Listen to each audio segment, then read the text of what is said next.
In the name of Allah, the most beneficent and merciful. Assalamu alaikum. Live on the platform of Ziauddin University, I'm Maria Khan. I'm in fourth year MBBS and the president of Welfare Aid.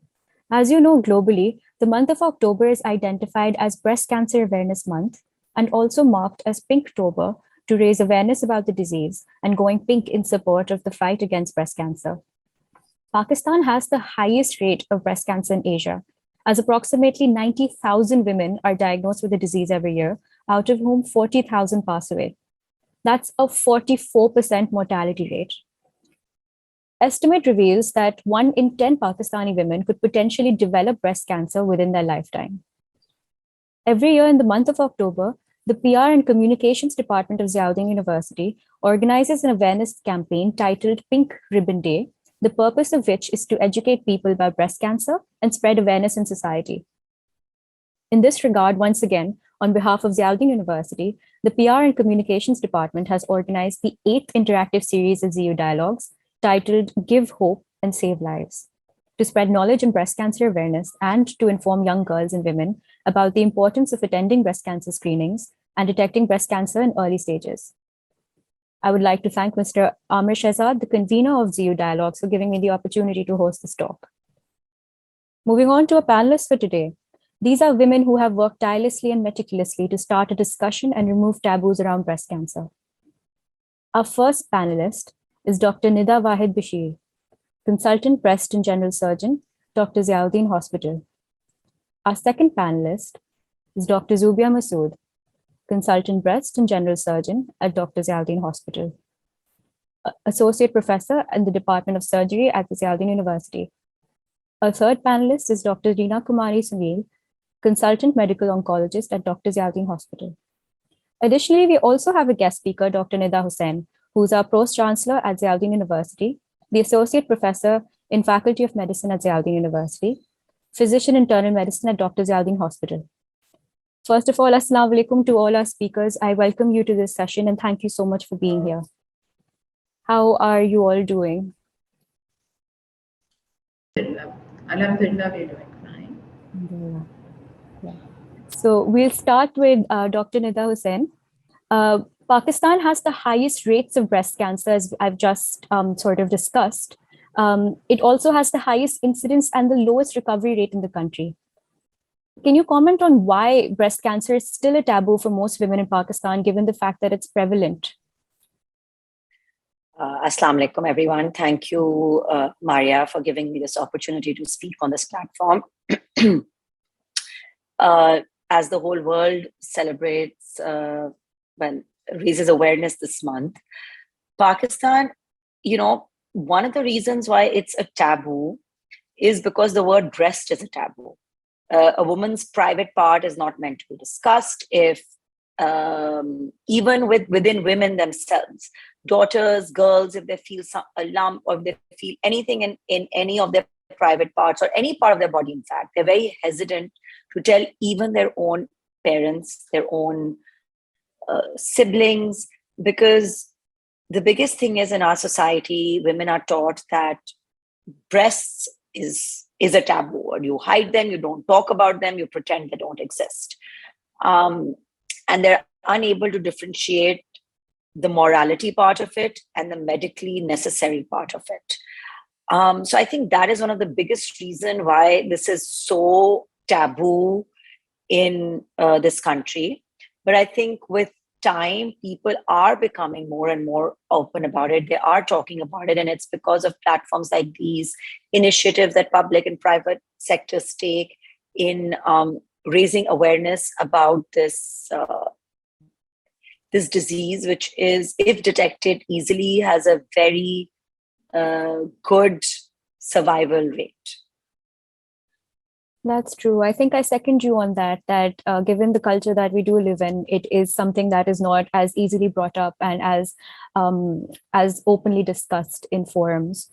On that note, would you say that the fact that it's not as talked about, is that one of the main reasons why we as a nation are so far behind as compared to the rest of the world in dealing with it? Well, I mean, I don't think that's the only reason. I think economics is also a very big reason.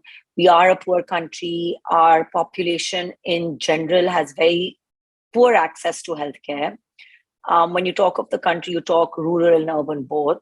Although in Karachi, in cities like Karachi, Islamabad, Lahore, by and large, there are a lot of charitable organizations and people do have access to, healthcare.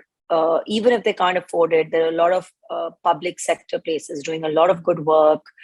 But I think we keep forgetting that there's this huge rural population who don't have access to primary healthcare. So I think one of the main, and by the time they do get access for something like breast cancer, it's too late.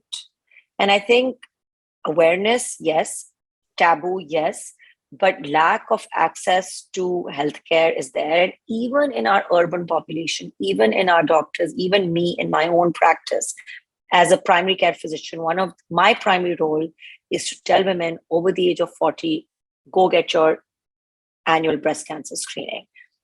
But doctors don't do it, patients don't receive it. It's an extra cost they have to do. They say, okay, we'll do it. But right now we have to do all these like tests, which are going to cost 5,000 rupees, 10,000 rupees. So I think a lot is economic also. And doctors also hesitate because they don't want their patients to think that the doctor is like dumping all these tests on them. So I think, whereas when compared to the rest of the world, you raise awareness, you write a test, and the insurance company takes care of it. So I think that also plays a very big role.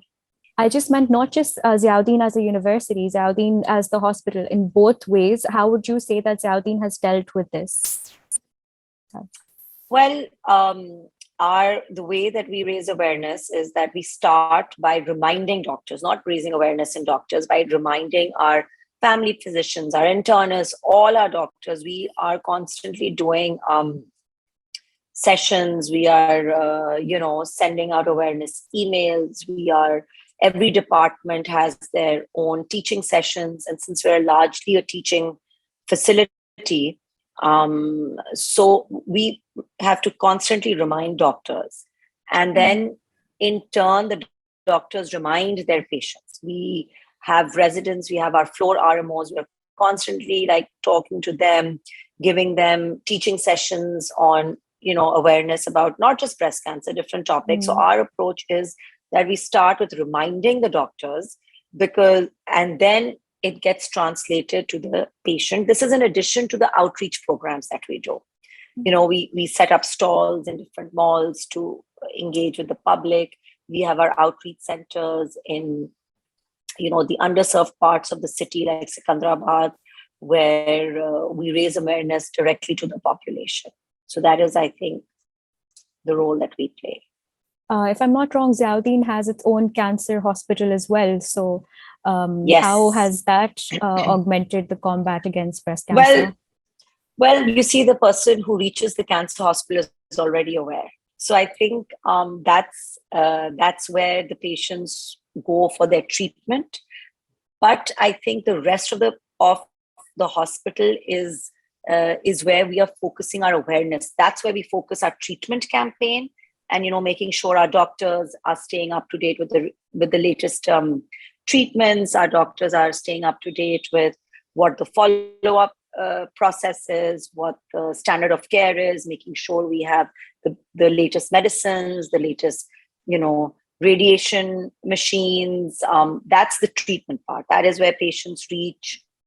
But I think this month is more about awareness, about catching it before it gets to a part where you need very, very aggressive treatment. So I think that is the job of the rest of the hospital, is to get patients who are not thinking about, population patients who are not thinking about cancer, to get them to think about it. Right. All right. That's a very poignant note. On that, the next question is directed to Dr. Nida Wahid. Dr. Nida Wahid, when we talk about breast cancer, everybody's making a dialogue on it. They're speaking about it. But what exactly is breast cancer and how fast does it spread? And what particularly causes it? So this is a very interesting question. So for common understanding, we always say cancer is not caused by a single agent. What is cancer is any cancer is a ability of the body, a loss of ability of the body to control the growth of a cell growth. Basically, that is what cancer is. Any cell which starts multiplying uninhibited by the normal mechanisms, that becomes a cancer. So what causes cancer is a very big question. So there are so many variables, and there's not a single causative agent for any cancer in the body. When it comes to breast cancer, we have been talking about the risk factors, and I think as we go further in this talk, you will be talking about risk factors. But being female and being in the age above 40 themselves serve as big risk factors to develop breast cancer. So you cannot pinpoint a single variable and say this is the reason and this is what needs to be taken care of, and then you will not have cancer. And people without any risk factors can also develop cancer. So it is more so a matter of monitoring that changes the scenario. So for breast cancer, you have different type of risk factors, those which you can change and those which you cannot change. How fast does the cancer grow? It will depend on the nature of the cancer. The breast cancer is not a single disease. There are multiple types of cancer which are present as breast cancer, and every cancer has a different behavior. But in young people, those who are aged less than 30 years, in pregnant females, and in females who are breastfeeding, breast cancer behave very aggressively. That's what we have to be aware of. Right. I think that's very informative from your end, I would say. But given the fact that somebody found out that they have breast cancer, how quick do they need to make that decision on what treatment they should opt for? So the most important thing that Dr. Nada Hussain has already mentioned, that it is not the matter of knowing when it's cancer, it's a matter of knowing when to seek the help, right? So once you have the diagnosis, then you know the path because you are in a center where the things can be actually treated. So point one is if anybody has a painless lump in the breast or axilla, need to seek help. Once you have somebody has a lump and has a diagnosis of breast cancer has been made, the first step is to know what kind of treatment is required right now and what is the extent of the disease. And that a specialized center will offer help in that. So it can be the workup like for metastasis, that is the spread of the disease, and also the involvement of regional lymph nodes. So then the workup goes in a different direction. How fast will depend on the nature of the breast cancer itself. But the point number one is, if you have symptoms, seek help, and a specialized center will help you in diagnosing it properly and offering the treatment. Yeah. Right. So on that note, Dr. Zubia, can you shed some light on who is prone to get breast cancer and what age is it most likely to get diagnosed at? The risk factors for having breast cancer is like, if you're female, then early menarche, late menopause, sedentary lifestyles, fatty food, junk food, and smoking, alcohol. All are these risk factors which you can modify. Being a female, you can't. History of any exposure to the radiations, that can also cause breast cancers. And the last but not the least is the genetics. So also the hormonal treatment. So the factors which you can modify are those which you can do with a modification of lifestyles. But like genetics, you can't change your genetics. But yes, you can get a screening so that the cancer can be detected early. Who can get it? So all these risk factors, the people can get it. And what should they do? They should get proper screening programs into it so that the cancers are diagnosed early to be curable. Right. So, Dr. Zubi, on that note, there's a lot of talk about how people after 40 should get regular screenings. People at 40 are at risk. So, given that 40 cutoff mark, is it possible for women to get, young girls, in fact, to get cancer, contract that cancer before the age of 40? The 40 cut marks is something which is more for the screening purpose, because in Right. different populations the prevalence of disease is more. In some countries it's more prevalent in 50s, in 6 decades. So different countries run different screening programs according to the prevalence of the disease. But the cutoff of 40 is something because you can start the screening programs at this age. It should be done. As far as the thing is concerned, that they can't get it in the younger age, yes, they can. The cancer, the breast cancer, or any cancer is more of a disease of old or middle age, but you can get the breast cancers in early ages. Just like if the patient has got a genetics or the positive family history, they are screened at an early age. Even if the mammogram can't be performed, then there are other methods to screen them, because genetical predisposition put you, you can get a cancer in the early ages or the younger ages. Right. Okay. That makes sense. Dr. Nida Wahid, back to you. Is it possible for a woman to get pregnant, and at the same time get cancer as well, simultaneously? So as I mentioned earlier, Mhm. this is one of the most aggressive form of cancers that you can have.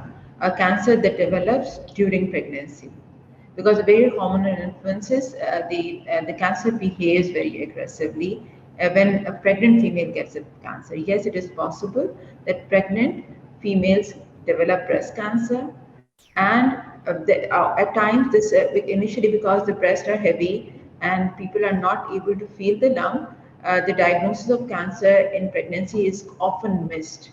And when the patient starts lactating, that is start breastfeeding, at that time the signs are noticed. So the cancers which occur during the lactational period also considered as pregnancy associated breast cancers. So yes, these are one of the most aggressive form of cancers which need as early as an intervention as possible.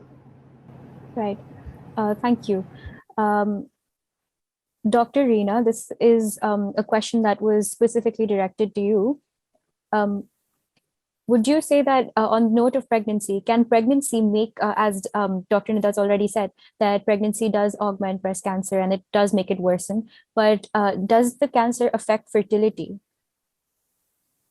First of all, thank you so much for having me. Thank you for having me. So as Dr. Nida said, that the pregnancy associated breast cancer, and I would say that the incidence of the pregnancy associated breast cancer is increasing, as might be because of the delayed childbearing. And as Dr. Nida already explained, that it is most aggressive form, because mostly patient are presented within advanced stage, and then the type of the breast cancer is mostly poorly differentiated type. And now the question you asked me, that if the breast cancer or treatment affect the fertility, then my answer would be yes. That certain chemotherapeutic drug has the effect on the fertility.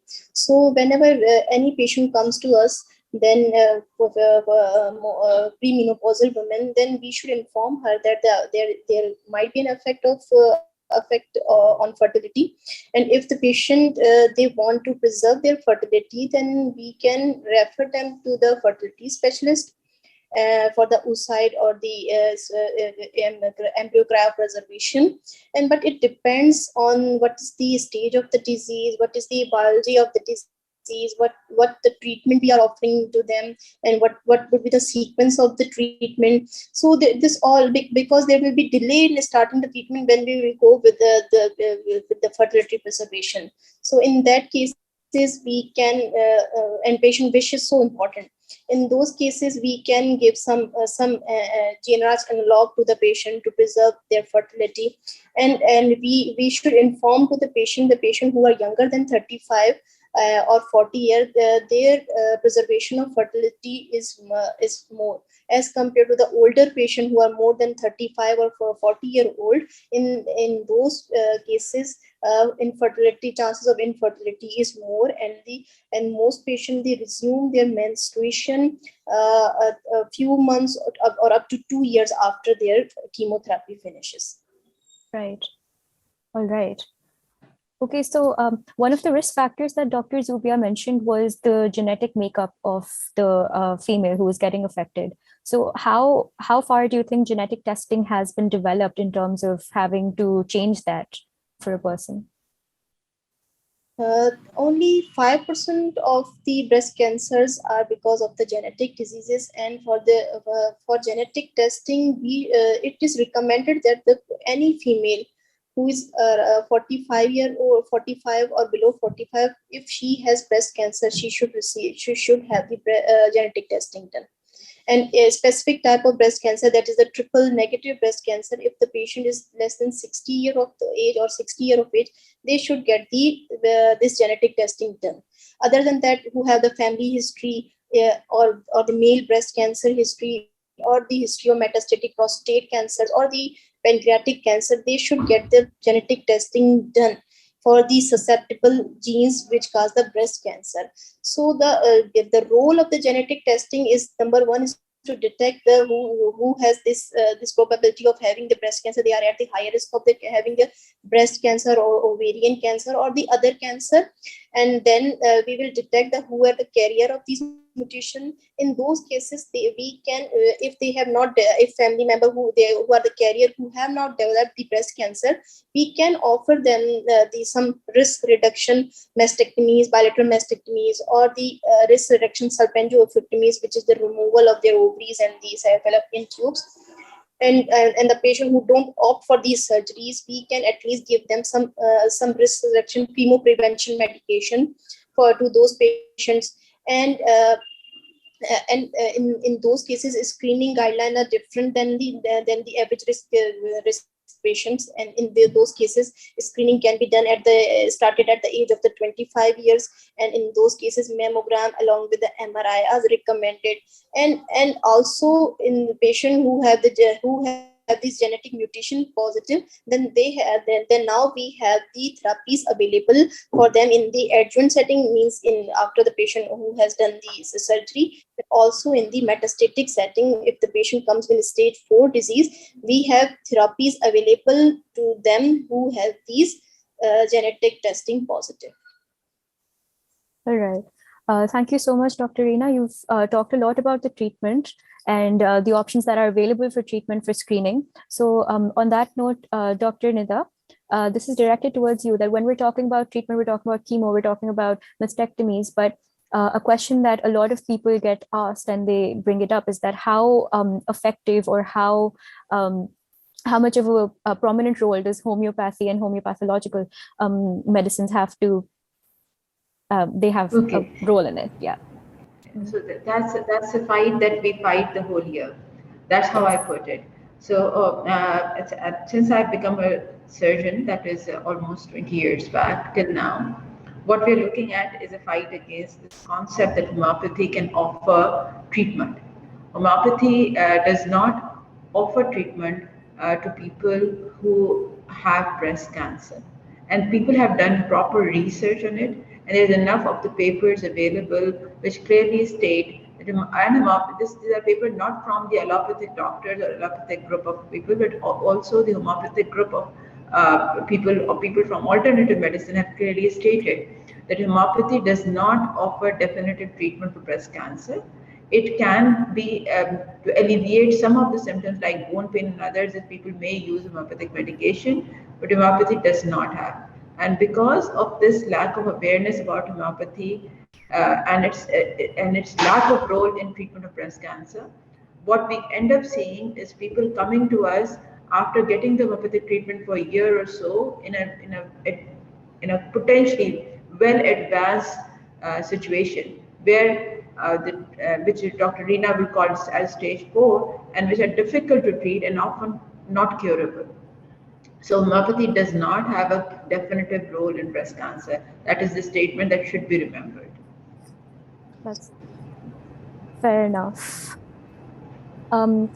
If we're speaking about, we're still on the topic of treatment, and Dr. Zubia had mentioned earlier that from the risk factors that are non-modifiable, we did have a few that were modifiable. So just for the viewers, can you reiterate what those risk factors were that are modifiable for women to take precautionary measures in order to avoid breast cancer? Lifestyle modifications.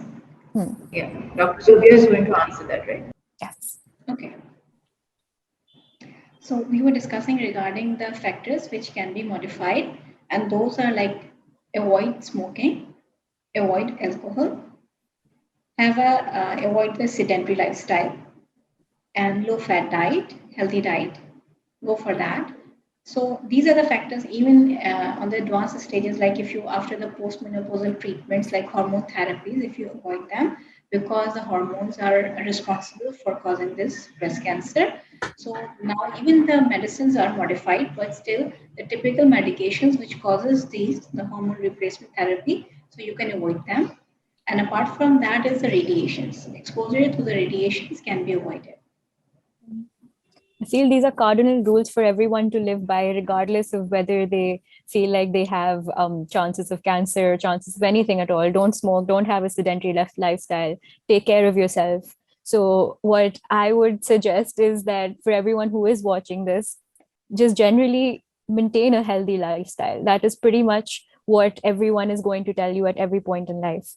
So, Dr. Zubia, that's very well put. And uh, given the fact that right now the most current talked about topic is COVID, it wasn't possible to not have COVID related questions in this talk as well. So over to Dr. Reena, could you comment on how cancer patients have a higher risk of contracting COVID, and if the vaccine affects the cancer treatment, the COVID vaccine particularly? Well, cancer patient don't have the risk of contracting COVID more. They have the equal chance of getting the COVID more, but they have the high risk of COVID related illness is more with the patient who have the cancer, either breast cancer or other cancer, or who the patient the whoever have the immunocompromised system, who are older in age and who have comorbidities, they are at higher risk of having the COVID-19 related illnesses. So they can be sick, more sick.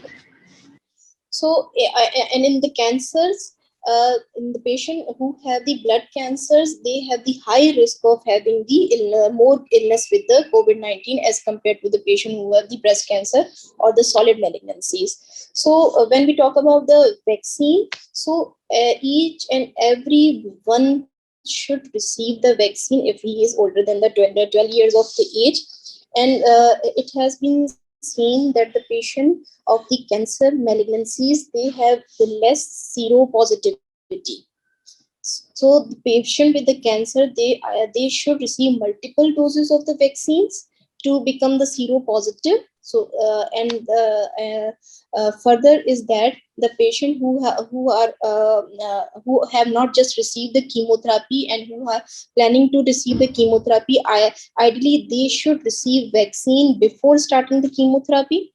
And if some patient have already started to receive the chemotherapy, then at any time there's no the specific time that they should get the vaccine at a specific time, but the patient should receive any patient should receive vaccine to prevent the COVID-19 related illnesses. So vaccine will decrease the illnesses and the death from the COVID-19.